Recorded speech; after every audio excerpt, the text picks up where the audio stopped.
When my father told me that I wasn't expected for Christmas this year, I didn't cry. I didn't argue. I didn't even ask why. I simply smiled, stood up from my kitchen stool, walked over to my laptop, and logged into my bank's online portal. 3 clicks later, the mortgage transfer I had been making every month for the last year and 2 months was canceled, effective immediately. I didn't leave a message. I didn't call to explain. I just closed the browser tab and sat back, letting the silence fill the room like snowfall. That was the first peaceful moment I'd had in weeks. The message had come in like it always did, casual, soft, pretending not to wound. Hey, kiddo, Karen thinks we're gonna keep Christmas pretty low key this year. Just the usual folks. Hope you understand. The usual folks. My chest tightened, but I breathed through it. I was no stranger to being trimmed out of the picture. The first time was when my dad forgot to include me in the family group photo at my brother's engagement party. The second was when he forgot my birthday dinner, saying Karen's migraines made it hard to plan anything. This time, I wasn't just being forgotten, I was being intentionally kept away. And yet, I didn't flinch. I looked around my small one-bedroom apartment's secondhand furniture, the fake tree I decorated by myself, and the Christmas card I'd written to myself as a joke, and felt something entirely unexpected. Relief. I'd been holding up the facade for so long that I hadn't even noticed how heavy it had become. Maybe this was my invitation to let it go. Outside, the sky was that late December gray, and somewhere far off, I could hear a neighbor's wind chimes catching in the wind. I poured myself a cup of tea, sat by the window, and watched the stillness of the street. My phone buzzed once more, Dad again. I didn't look. I already knew what it would say. Something like, let's catch up after the holidays. Something like, nothing personal. Something like, you'll understand when you're older. But this year, I wouldn't be catching up. I wouldn't be waiting. I'd already said everything I needed to say with a canceled payment and a closed door. Let them have their Christmas. I was finally going to have mine. I didn't grow up expecting much from anyone. After my mom passed when I was 15, the world changed. Not in a dramatic, earth-shattering way, but in quiet, invisible ways that only I seemed to notice. The fridge was emptier. The lights stayed off longer. My dad stopped humming when he washed dishes. He married Karen 2 years later, and though she never told me to leave, she also never made space for me to stay. I got used to surviving on the outskirts, while Tyler, my younger brother, had his own room and a list of chores he could negotiate down to nothing. I learned how to fill in the cracks, make dinner, keep receipts, manage bills when Dad forgot. I didn't resent it. I thought it was what families did. You step in where others fall short. By the time I graduated college, I had one foot in the real world, and one tethered back to that house on Pine Hill Lane. Dad had been laid off from the mill. Karen had started her home decor business, which mostly meant she hosted wine parties and waited for money that rarely came. Their mortgage had fallen behind. Tyler was still in school. It was me or foreclosure. Dad had called one evening in late March. I still remember the way he cleared his throat over the phone. I hate to ask you this, Ellie, but the bank's on our backs. They're threatening to start the paperwork. I just need help getting through this quarter. I'll pay you back. I swear. I wired him $800,000 the next day. No questions asked. That was the first time. The second time he needed help refinancing. His credit had tanked, and Karen's name was already tied to a second loan on the house. They needed someone with a clean history and reliable income. That someone was me. I didn't even blink. I showed up at the bank in slacks and a blazer, signed a mountain of paperwork, and walked out carrying the weight of a house I didn't live in. That loan cleared $28,000 in back payments and fees. I covered the processing costs. I set up an auto transfer from my own account for $400 each month and made it look like it was still coming from Dad. Pride mattered to him. I respected that. At least I used to. In return, I got silence. A thank you that sounded more like an apology. A handshake instead of a hug. Karen started referring to me as Elise from the city, like I was some occasional visitor rather than the person keeping their roof intact. I was invited to family dinners out of obligation. Karen's eyes scanned me like I was a coat she didn't remember owning. I brought pies, I brought wine, I brought candles she liked. Nothing felt enough. And slowly, the invitations stopped altogether. There was the Thanksgiving I found out about from Facebook photos, the brunch Tyler hosted where everyone wore matching sweaters I had never seen, the 4th of July barbecue that just kind of happened. Dad always had excuses. We didn't think you'd be in town. It was just something small. Karen's cousin brought a dish and things snowballed.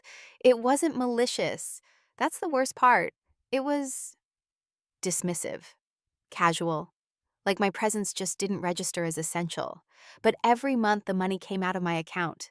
Automatically, quietly. I paid for their peace while swallowing my discomfort. I used to think if I just waited long enough, gave enough, proved enough, I'd be welcomed back in. That someday Karen would see me as more than a shadow of Dad's first life. That Dad would speak up for me not just in private, but in front of people who mattered to him. Instead, I became invisible in my own story. A generous ghost haunting a house I wasn't allowed to enter. There was one moment that still stings more than the rest. Last year, I offered to host Christmas at my place. I had just landed a big contract with a tech client. I bought a tree. I cooked for 2 days.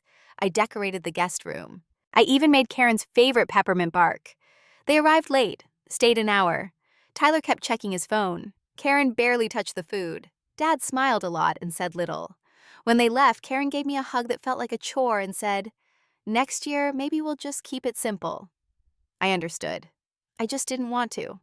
So I waited, paid, bit my tongue, swallowed pride, and told myself that family required patience.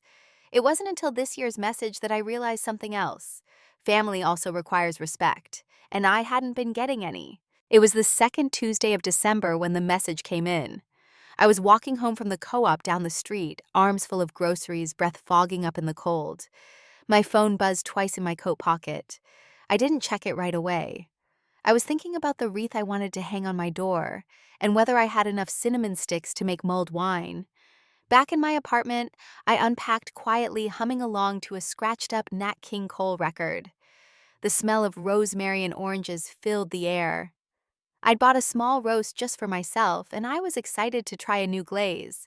I didn't even feel the usual holiday dread creeping in, not yet. It wasn't until I sat down with a cup of tea that I reached for my phone. 2 messages, both from Dad. The first read, "Hey, just wanted to touch base about Christmas." The second came 1 minute later, Karen's thinking it might be best to keep it low-key this year. Just the usual group. Hope you're okay with that. I stared at the screen for a long time. Not angry, not sad, just blank. There it was, the official uninvitation. Just the usual group. I wasn't part of the usual. After all the money, after the second mortgage, after the holiday I tried to host the year before, after the dinners I wasn't invited to, and the family group photos I never appeared in. Now they were done pretending.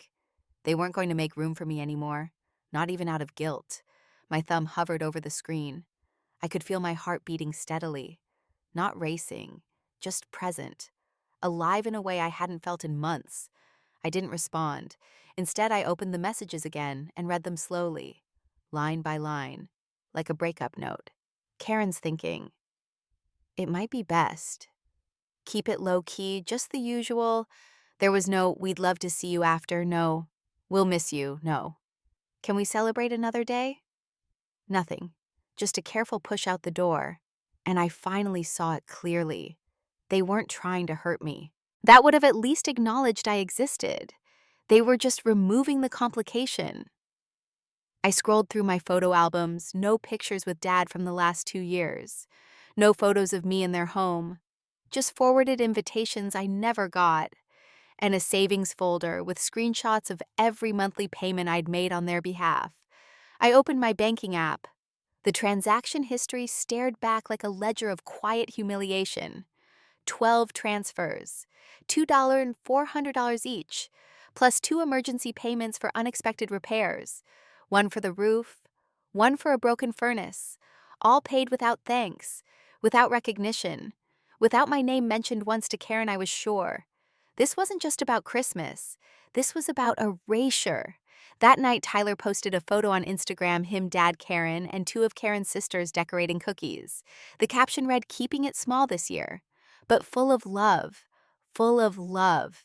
I didn't cry. I didn't even feel sad.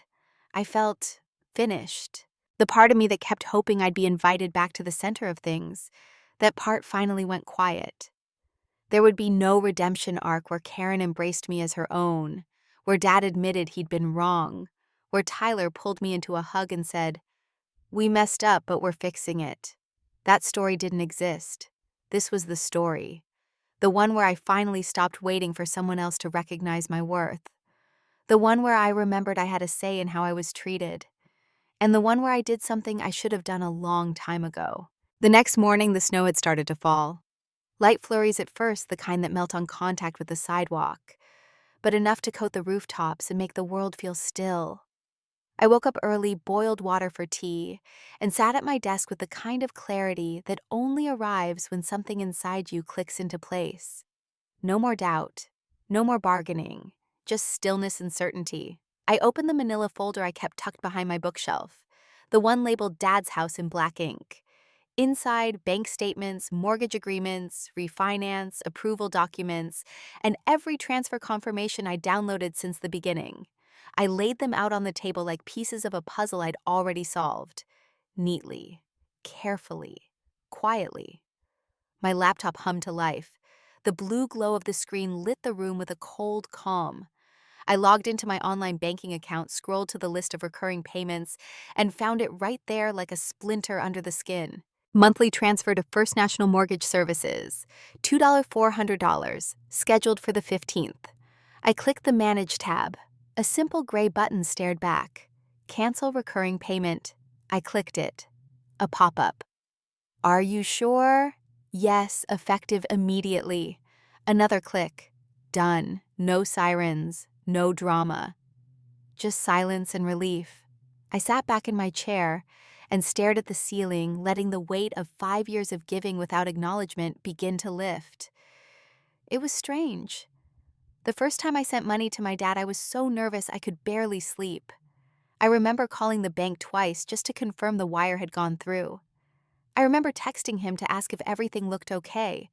I remember him replying, "You're a lifesaver, Ellie. I owe you big time." But time passed, and the gratitude faded, and the debt became invisible, unspoken, but expected. Eventually, it just felt like a tax I paid for belonging. I had kept every promise. I had never missed a payment. I had kept their roof intact. I had protected his pride by never telling Karen it was me.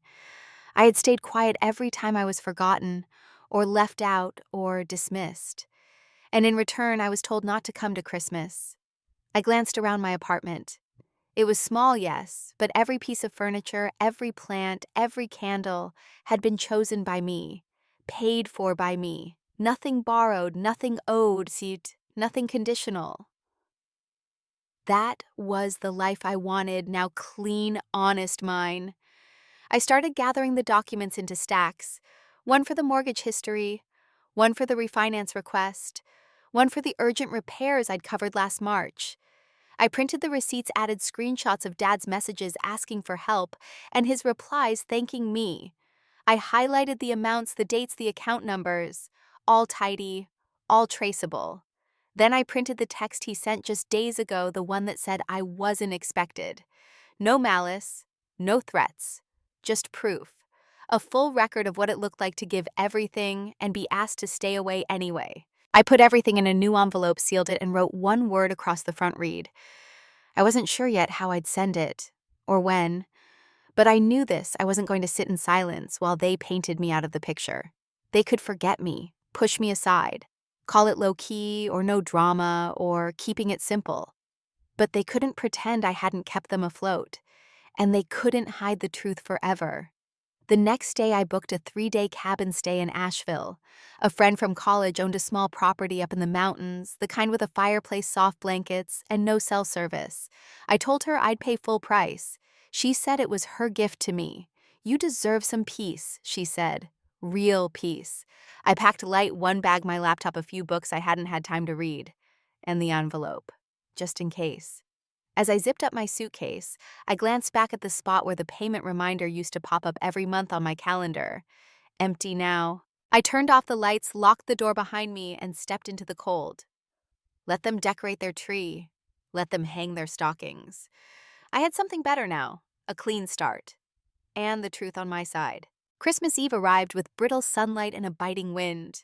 While the rest of the world bustled with last-minute shopping and carolers in scarves, I sat beside a fireplace in the North Carolina mountains, wrapped in a wool blanket, sipping cinnamon tea and watching the snow fall outside the window. For the first time in years, I wasn't calculating how much money I'd lose this month. I wasn't tracking due dates or feeling the panic rise every time my father called. My phone was face down and silent, and I wasn't expecting anyone. Well, almost no one. 3 days before, I dropped the envelope into the post office box in Atlanta. Overnight delivery. Signature required. Addressed not to my father or Karen, but to my brother Tyler. Tyler, for all his flaws, had never lied to me. He'd never fought for me either, but he had enough of a conscience to at least read what I sent. Maybe even ask a question. I pictured it landing in his hands right around the time dinner was being served. I didn't send it to start a fight. I sent it because they made a choice to exclude me, and I had every right to make sure they understood what exactly they had excluded. Not just a daughter, not just a sister, but the person who had quite literally kept the roof over their heads. According to Karen's social media, the dinner was scheduled for 6:30 p.m. 12 guests, prime rib roasted vegetables, truffle potatoes, homemade desserts. The whole affair was curated to impress half family, half show. She'd posted a boomerang of the table setting at noon, tall candles, folded linen napkins, name cards in calligraphy. There was one card with my name in cursive crossed out in gold pen. Charming. Back at the cabin, I added another log to the fire and opened a novel I hadn't touched in months. Every few pages, I'd glance at the clock and imagine the scene unfolding. 6:10 p.m. Guests arriving, coats taken, champagne poured. 6:20 p.m. Karen performing. Tyler lingering near the front window, anxious. 6:28 p.m. Doorbell rings. 6:31 p.m. A delivery envelope handed to Tyler signed for maybe unopened at first. 6:35 p.m. Someone finally says, "Hey, what's that?" 6:40 p.m. Silence as the contents unfold. At 6:57 p.m., my phone vibrated for the first time. I didn't pick it up. I let it sit on the coffee table as another log popped in the fireplace and the snow thickened outside. 7:04 p.m. Another buzz. 7:11 p.m. Buzz, buzz, buzz. By 7:30, it was nonstop. The preview on my lock screen told me everything I needed to know. Dad, Elise, call me. Please. Karen. What the hell is this? What do you think you're doing, Tyler? I didn't know. I swear I didn't know. I'm so sorry. I let it all sit. I didn't even open the messages. Instead, I refilled my tea and turned the page. The phone buzzed until it died. Later that night, after the fire had burned low, and the only light left came from a single candle on the coffee table, I plugged my phone into the charger. It lit up like a distress beacon. 14 missed calls, 9 voicemails, a flurry of messages from half the family I wasn't part of. The voicemail started calm, then escalated. Dad, sweetheart, I think you misunderstood something.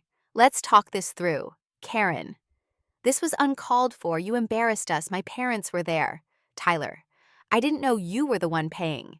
Dad never said anything. Karen didn't either. It was just always there, like magic. I'm so sorry. Another message from Dad. We need to talk. You blindsided me. That wasn't fair. Fair, I almost laughed. I imagined the moment they saw the packet. How Tyler must have looked flipping through the printouts.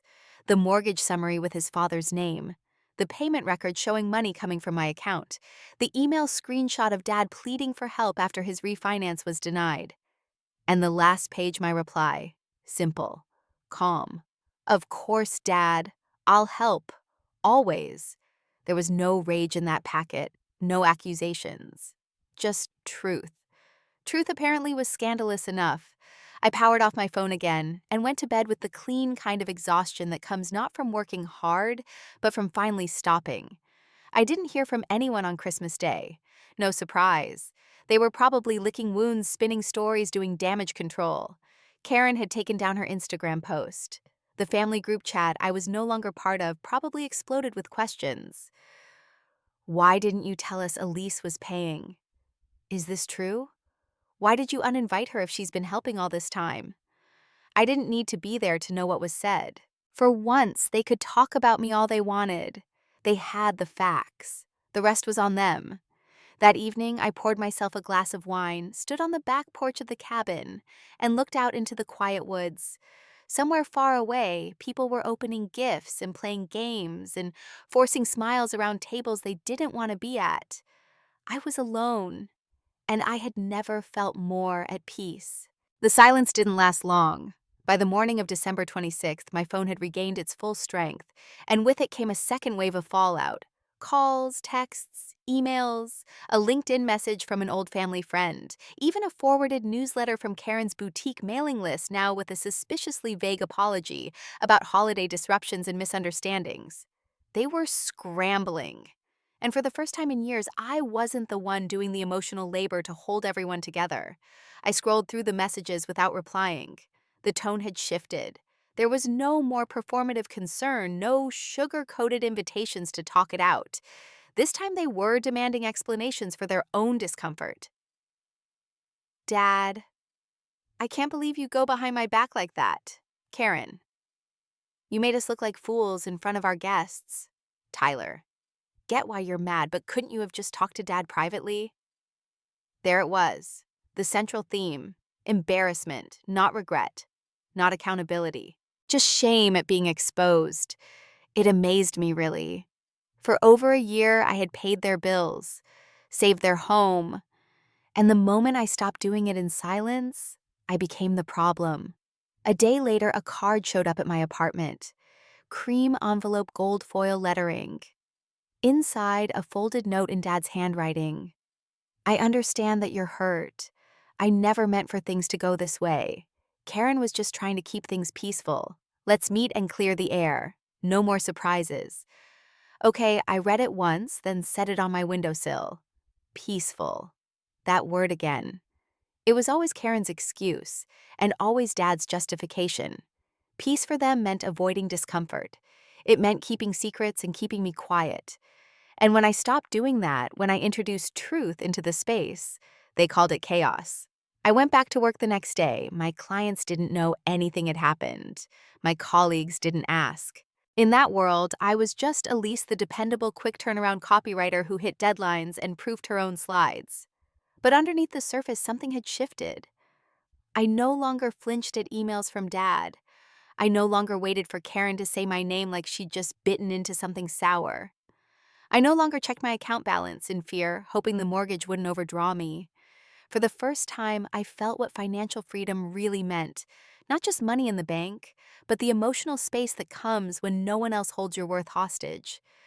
On December 30th, Tyler showed up outside my building.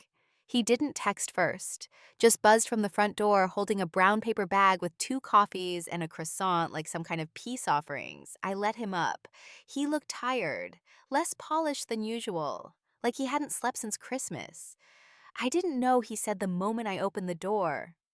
I believe you. He stepped inside and glanced around the apartment, taking in the worn books, the mismatched chairs, the little Christmas tree I hadn't taken down yet. It's nice, he said. It's you. I smiled. Yeah, it is. We sat in silence for a moment. Then he said, they're furious, you know. I figured. They think you ambushed them. I didn't ambush anyone, Ty. I sent the truth. That's all. He nodded slowly. I know. That's why I'm here. His eyes were glassy. I should have asked questions. I should have wondered where the money was coming from. I just assumed Dad figured it out somehow. I didn't say anything. He set the coffee down. He's scared. He says the bank's already called about the next payment. Karen's looking at refinancing again. It's chaos. I shrugged. Not my problem anymore. Tyler stared at me for a long moment. You're really done. I looked him in the eye. I'm done funding people who don't think I belong. We agreed to meet at a diner, neutral ground, no one's turf. It was the same place Dad used to take me after Saturday soccer practice when I was 8. Back then, we'd split a chocolate milkshake extra whipped cream. I'd count how many blue cars passed outside the window. He'd call me kiddo and tell me I could be anything. Now the booths were a little more worn, the lights a little dimmer, and the man sitting across from me looked older than I remembered. Smaller somehow. He didn't speak at first, just sipped his coffee and fiddled with a napkin. "I'm glad you came," he said finally. I nodded. He sighed. "I don't know where to start." "Try the truth," I said. Calm. Not angry. Just done pretending. He looked up at me, really looked for the first time in what felt like years. I should have told Karen. I should have told everyone. About the money, about what you've done. "Why didn't you?" He paused. "I don't know. Pride, maybe? Embarrassment. I told myself I'd pay you back. I just needed time. You told me that over a year ago." "I know." He folded the napkin into a tight little square. "And I failed. You kept the house, you saved us, and I repaid you by pushing you out." "You let her push me out," I corrected. "And you didn't stop her." He nodded. "I was a coward." Silence settled between us. Not hostile, just heavy. "I'm sorry," he said, voice lower now. "Not just for what happened this Christmas. For all of it. For letting you carry the weight and pretending it was mine. For making you feel like you were optional." I looked down at my hands. They were steady. "I forgive you," I said. He blinked. "You do, yes. But that doesn't mean things go back to the way they were. I don't expect them to." I took a sip of my tea. It had gone cold. "I'm not angry anymore," I said. "But I've learned something in the last few weeks. About love, about limits. And I won't go back to being the person who paid for a seat at the table." "I want you at the table," he said too quickly. "No." "You want to say that now because there's a cost attached. But if I hadn't sent that envelope, would you have reached out? Would you have made space for me?" He looked down. He didn't answer. "That's what I thought." He exhaled slowly. "What do you want me to do?" "Take responsibility. Stop hiding behind Karen's comfort. Tell the truth. To her, to the family, to yourself." He nodded. "Okay. And stop asking me for help you haven't earned." Another nod. "I'm not cutting you out," I said. "But I'm setting a boundary. I won't finance your silence anymore. And I won't pretend everything's fine just because it's easier than being honest." Tears welled in his eyes. He didn't wipe them. "I miss you," he said. "I miss how close we used to be." "I do too," I admitted. "But that version of us doesn't exist anymore." He nodded slowly this time. "Maybe we can build something new." "Maybe," I said, "but it'll be built on respect. Not guilt. Not secrets." He reached across the table. His hand hovered there. I didn't move. But I didn't pull away either. It was a start. Not a return, a beginning. I drove home that night in silence. No music, no phone calls, just the soft hum of the tires on pavement and the sound of my own breath steady, quiet, alive. The city lights flickered outside the window as I pulled into my apartment complex. Nothing had changed, and yet everything had. My father had apologized. Really apologized. Not the vague kind that asks for things in return, but the honest kind that leaves space for someone to say no. I wasn't ready to let him back in completely, but I believed him. I believed he meant it, and that was enough for now. The next morning, I took down my little tree, packed away the ornaments, swept up the pine needles. The holidays were over, but something else had just begun. A few days later, I signed a lease for a cabin outside Asheville, the same one where I'd stayed over Christmas. The owner was moving to Oregon. The timing was right. The price was better than anything in the city. I bought it with money I would have spent on another year of someone else's mortgage. I furnished it slowly, gently. Nothing fancy, nothing showy, just things I loved. A deep green couch, a secondhand oak table, mugs that felt good in my hand, a quilt I found at a local market stitched with colors that reminded me of the sky after snow. I started hosting Sunday dinners, small ones, just friends, a neighbor who taught ceramics, a woman from my writing group, a single mom and her teenage daughter. We ate soup from big bowls and passed bread around the table and laughed without trying too hard. No name cards, no invitations I had to beg for. No worry about being too much or not enough. One night, as the fire crackled and someone played soft guitar in the corner, I realized something simple and profound. This is family, too. Maybe not the one I was born into, but one I had built with trust, with care, with presence. I still talk to my dad sometimes. He's trying, slowly. He asks questions now instead of assuming answers. He offered to start paying the mortgage again. I told him gently that he already had a house his own. It was time he took care of it. I didn't say it with malice. I said it with clarity, with peace. He understood. Last week I got a card from Tyler. No holiday inside, no big announcement. Just a note. I'm proud of you. I'm learning from you. Thank you. I pinned it on my fridge.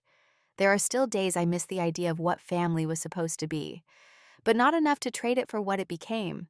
Because now I know better. I know love without conditions, respect without transaction, presence without performance. And I know that peace, the real kind, is quiet, steady, and mine to keep.